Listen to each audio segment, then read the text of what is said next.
गाजियाबाद के उन छात्रों के लिए बड़ी खबर है जो प्रतियोगी परीक्षाओं की तैयारी के लिए बेहतर स्टडी स्पेस तलाश रहे हैं। गाजियाबाद के घंटाघर स्थित कंपनी बाग की पुरानी नगर निगम लाइब्रेरी नए अंदाज में तैयार हो चुकी है।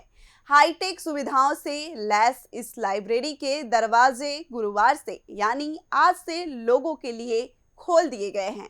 यहाँ छात्रों की पढ़ाई के लिए आधुनिक सुविधाओं के साथ साथ बेहतर माहौल भी मिलेगा। देखें। लाइब्रेरी में छात्रों की सुविधा के लिए आधुनिक study desk, rolling chair, soft lighting और हर डेस्क पर पावर पॉइंट लगाए गए हैं। हाई स्पीड वाईफाई के साथ कंप्यूटर लैब और ई रिसोर्सेज की सुविधा भी यहाँ उपलब्ध होगी। प्रतियोगी परीक्षाओं की तैयारी करने वाले विद्यार्थियों के लिए अलग अलग परीक्षाओं से जुड़ी किताबें भी जुटाई जा रही हैं। पढ़ाई के अलावा सुरक्षा और दूसरी जरूरी सुविधाओं का भी ध्यान रखा गया है। पूरे परिसर में सीसीटीवी कैमरे लगाए गए हैं, जबकि रिसेप्शन, शौचालय और एयर कंडीशनिंग की सुविधा भी मौजूद है। नगर आयुक्त विक्रमादित्य मलिक के मुताबिक सीएसआर के जरिए पुरानी लाइब्रेरी को आधुनिक रूप दिया गया है और बाकी काम करीब 2 सप्ताह में पूरा होने की उम्मीद है। हमारी कंपनी बाग में बहुत पुरानी एक लाइब्रेरी थी जो बहुत अच्छी स्थिति में नहीं थी, धीरे धीरे डिप्रिशिएट हो गई थी, डिटीरियोरेट हो गई थी।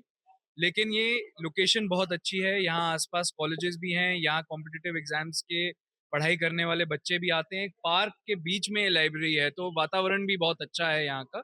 इसको देखते हुए हमने कंप्लीट जन सहयोग से, एक भी सरकारी पैसा इसमें नहीं लगा है, हमने इस लाइब्रेरी का इस पॉइंट ऑफ व्यू से निर्माण कराया कि बहुत सारी, अगर आप देखेंगे तो नेचुरल लाइटिंग है, ये खिड़कियां बढ़वाई हमने, आधुनिक टेबल्स को वर्किंग स्पेस की तरह, पढ़ाई की तरह लगाया। बुक्स, मैं दिल्ली से कम्पिटिटिव एग्जाम्स की बुक्स हमने मंगवाई जिसमें यूपीएससी, यूपीपीसीएस, बाकी स्टेट सर्विसेज के एग्जाम्स, इनफैक्ट इवन लेखपाल परीक्षा, कांस्टेबल परीक्षा, इस तरह की यूपीएसआई की जो परीक्षा होती है, हर तरह की परीक्षा की यहाँ पे हमने बुक्स भी लाई, अभी और भी लाएंगे।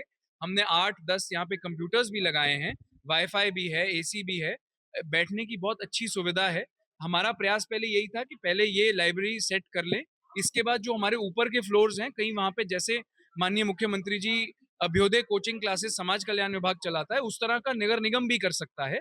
तो पहला प्रयास ये है कि लाइब्रेरी जब सक्सेस होगी तो इसके ऊपर का या तो लाइब्रेरी ही एक्सपैंड करें या फिर उसमें किसी तरह की क्लासेस रखें या समाज कल्याण विभाग से बात करके उन्हीं के साथ कोऑर्डिनेट करें। इस तरह की हमारी सोच है। माननीय मुख्यमंत्री जी की प्रेरणा से ये लाइब्रेरी बनी है, क्योंकि उन्होंने, मेरे ख्याल से उत्तर प्रदेश बहुत कम स्टेट्स में ऐसा एक प्रदेश है जो एक प्रॉपर योजना चला रहा है लोग बच्चों को पढ़ाने की, और आज की जो हमारी जनरेशन है उसको सही दिशा, सही पढ़ाई की दिशा देने के लिए ये लाइब्रेरी बनाई गई है। लागत की बात करें तो कितनी लागत है? देखिए, ये लाइब्रेरी में लगभग 80 से 90 लाख की लागत आई है, और बाकी यूटिलिटीज अलग, तो और बुक्स अलग, तो आप कह सकते हैं एक तरह से 90 लाख टू 1 करोड़ के आसपास की इसकी लागत आई है। सुरक्षा के क्या उपाय, क्योंकि लड़कियां भी यहाँ हैं? जी बिल्कुल, यहाँ पे कैमरे भी लगाए गए हैं, लगाए और बढ़ाए भी जाएंगे। इसके अलावा हमारे निगम के जो स्थायी एम्प्लॉयज होते हैं उनकी भी ड्यूटी लगाई जाएगी, सिक्योरिटी गार्ड भी लगाए जाएंगे। यहाँ पे टॉयलेट्स भी हैं, तो मेन और वुमेन का अलग है, सेफ सिटी का मद्देनजर रखते हुए हर तरह की सुरक्षा की भी व्यवस्था की जाएगी। देखिए, ऑलरेडी 60 छात्रों की बैठने की यहाँ पे जगह है। अगर हम सिर्फ बैठने की देखें तो कंप्यूटर का मिला लें तो लगभग 70 के आसपास हो जाएगी, और इसको आगे बढ़ाया भी जा सकता है। जो शुल्क है वो हमारे सदन ने, अभी जून में जो सदन हुआ था उससे निर्धारित हुआ है 25 रुपए प्रतिदिन और 750 रुपए महीना, उसमें 1 घंटे का कंप्यूटर का यूज इंक्लूडेड है। की लाइब्रेरी बहुत ही पुरानी थी और पुराने हिसाब से थी, जर्जर स्थिति में थी, बुक्स भी ऐसे ही थी, किंतु इतनी आधुनिक, इतनी खूबसूरत लाइब्रेरी ये विक्रमादित्य जी की सोच से सफल हुई। चाहते थे, किंतु सबसे बड़ी बात ये है, ये तो चाहते थे हम बहुत बड़ी अच्छी बने, किंतु इनके प्रयास से सीएसआर से सारा काम हुआ। 80 लाख 1 करोड़ के करीब का काम है, किंतु टोटल लोगों के सहयोग से किया है। ये बड़ी उपलब्धि है हमारे नगर निगम की। इसमें पीसीएस है, यूपीएसआई, जो भी बच्चे अपने कंपटीशन की तैयारी करते हैं, कंप्यूटरों की व्यवस्था है, सबको एक अच्छा एटमॉस्फेयर एसी के साथ मिलेगा, अच्छे से पढ़ेंगे लोग। तो बच्चों को ये मिले, और समय लगा तो कहीं दूसरे एरिया में भी कोशिश करेंगे एक लाइब्रेरी दे, हमारे पास जमीन है, बच्चों को पढ़ने की सुविधा हम दें। खासियत क्या होगी?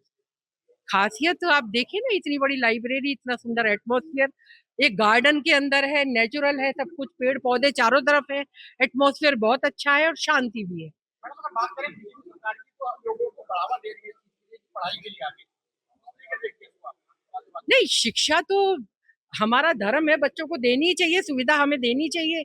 हमने एक अच्छी पहल करी है नगर निगम में, बहुत अच्छी। लाइब्रेरी के आसपास 3 कॉलेज है, लगभग 4 स्कूल है, लड़कियों के लड़कों के कितना फायदा होने वाला है छात्रों को?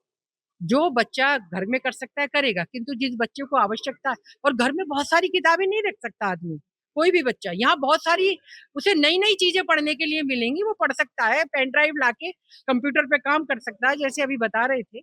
बहुत ही अच्छा काम हुआ है, बहुत सुंदर। इस लाइब्रेरी का फायदा सिर्फ छात्रों को ही नहीं बल्कि नौकरी की तैयारी कर रहे युवाओं, नौकरी पेशा लोगों और बुजुर्गों को भी मिल सकेगा। हालांकि लाइब्रेरी के इस्तेमाल के लिए शुल्क लिया जाएगा या नहीं, इस पर अभी फैसला होना बाकी है। वहीं इस पूरी पहल को लेकर नगर आयुक्त विक्रमादित्य मलिक और महापौर सुनीता दयाल ने भी अपनी बात रखी। गाजियाबाद की कंपनी बाग की लाइब्रेरी अब होगी हाईटेक। जी हाँ, हम बात कर रहे हैं गाजियाबाद की, जहां गाजियाबाद के छात्राओं और युवाओं को एक बड़ी सौगात मिलने जा रही है।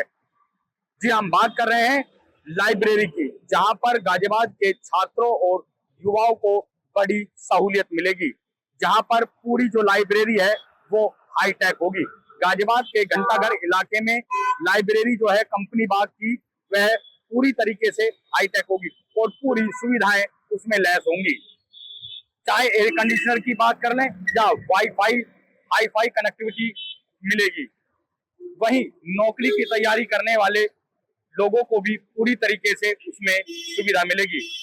वहीं गाजियाबाद की मेयर और नगरायुक्त ने इसका गुरुवार को लोगों के लिए इसको खोल दिया है, ताकि छात्र छात्राएं और युवाएं वहां पहुंचकर पूरी तरीके से उसका फायदा उठा सकें।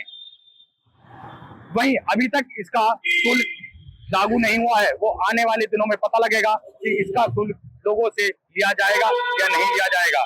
मैं गाजियाबाद से नितिन कुमार, यूपी की बात। यानी गाजियाबाद के छात्रों को अब पढ़ाई के लिए सिर्फ किताबें ही नहीं बल्कि एक बेहतर और आधुनिक स्टडी एनवायरनमेंट भी मिलने जा रहा है।